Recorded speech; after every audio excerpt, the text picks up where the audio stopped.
Oh, come in, come in. Hi.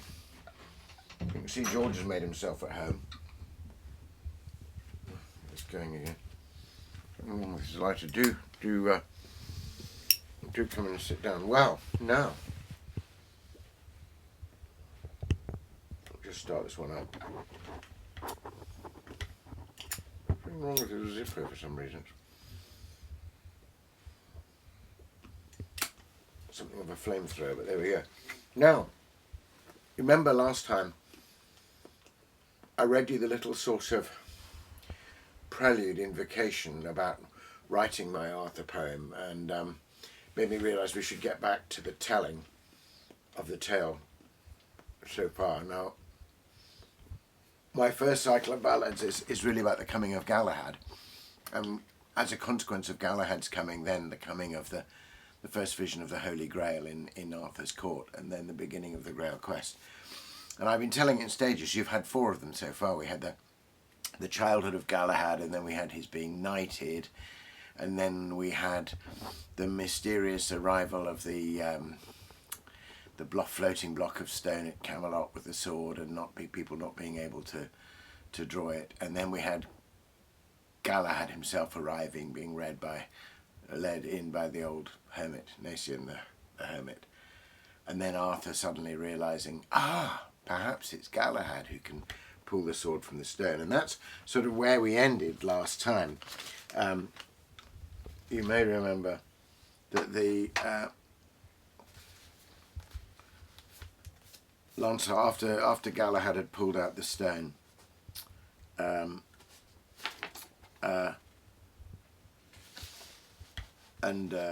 pulled out the sword from the stone, Galahad, Arthur looked at Galahad and realised, of course, he had a kind of recollection of his own beginnings. And the last verse I read to you was, "Then Arthur said to Galahad, 'Sir, you are not alone. I too stood with my life unmade, and set my hand to hilt and blade. I know the burden on us laid, who draw a sword from stone.'" So now we're going to get to the 5th part of my ballad retelling, the coming of the Grail itself. So if you're sitting comfortably, and we'll make a little story of this, the coming of the Grail. "And so young Galahad was armed, though yet he bore no shield, and Arthur held a tournament to prove this knight whom heaven sent, that all might see was his intent, who wins and who must yield. And all the ladies gathered there in towers to see the fray, and all the knights made clash of arms in sport upon that day. And Galahad was proved right well, and always bore the field.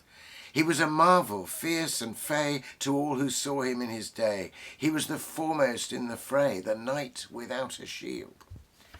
After they went to evensong, both those who won and lost. There they exchanged the kiss of peace before they shared the final feast, the Last of Pentecost. Down from the minster doors they came, and to the king's high hall, and wondered in this holy tide what marvels might befall. Then all the sieges were fulfilled, and every knight had place, and all eyes were on Galahad, so young and full of grace.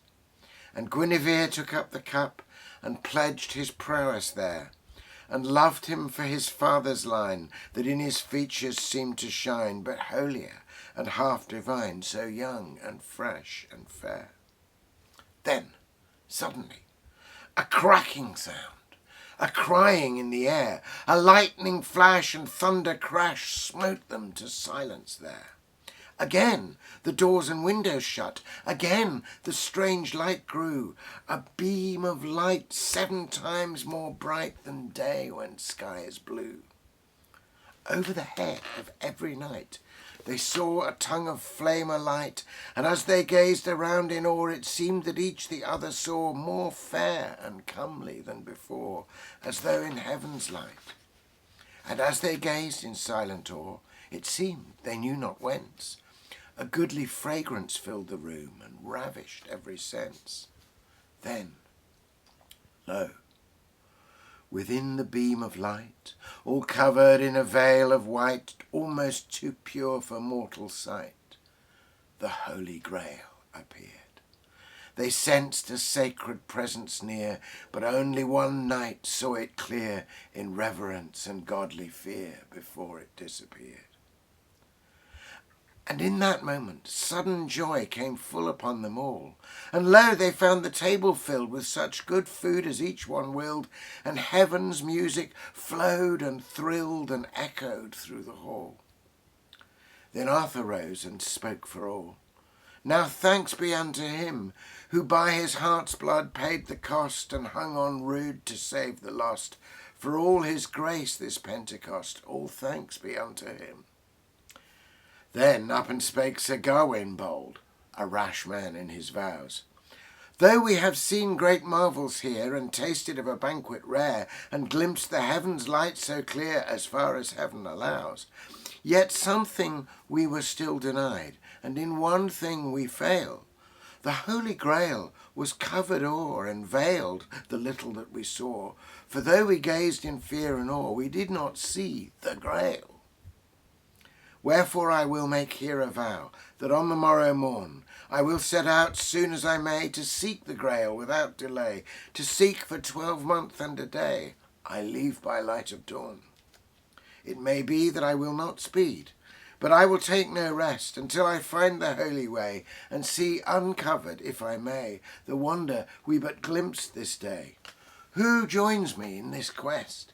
And then arose full many knights, and joined him in his vow. And Arthur spoke, My heart is torn. I fear not many will return. Alas, that you have rashly sworn. You cannot change it now. This may be the last gathering of knights so fair and free, the fairest fellowship on earth, the comfort of my heart and hearth, the flower of chivalry. But you have sworn, and you must bide your oath until the end. Ride out with God, and when you ride to seek through this dark world and wide, take each adventure in your stride, the venture God doth send. Therewith the tears fell from his eyes. Alas, he said, Gawain, your rash vow severs friend from friend. Who knows which way each one will wend? And yet I fear that in the end you will have vowed in vain. Then Lancelot spoke to the king. Take comfort, my good lord. Better to take the quest than fly. Whichever way we choose, we die, and better than a knight should die in keeping of his word. We know not what shall be achieved, but even if we fail, this day will be remembered long, your honour told in tale and song, that unto Arthur's court belonged the coming of the Grail. So that's the end of that section. And there's one more section to this first cycle of Galahad poems, and that's when they set out. And perhaps I'll read that to you next time, and then you'll have heard as much as I've got at the moment. So there you go. Thanks for dropping round.